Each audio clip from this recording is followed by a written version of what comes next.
যা তুমি ফলাফল পেতে চাও সেটা তুমি আশা করো যে তুমি পাবে, অবশ্যই পাবে।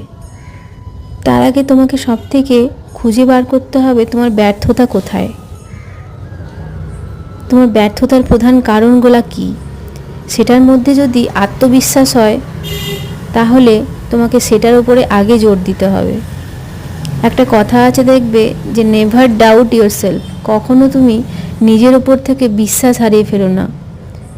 তুমি যদি নিজের ওপর থেকে বিশ্বাস হারিয়ে ফেলো তাহলে তুমি জীবনে সব কিছু হারিয়ে ফেলবে। তুমি যেটা করতে চাও সবার আগে নিজের মাইন্ড সেট করে নিজের বিশ্বাসটাকে ভালো করে তোলো। জীবন এমনিতেই ভালো হবে, লক্ষ্যে এমনিতেই তুমি পৌঁছে যাবে। হ্যাঁ, তোমাকে কর্ম ভালো করতে হবে, কাজ করে যেতে হবে, আশা হারালে চলবে না।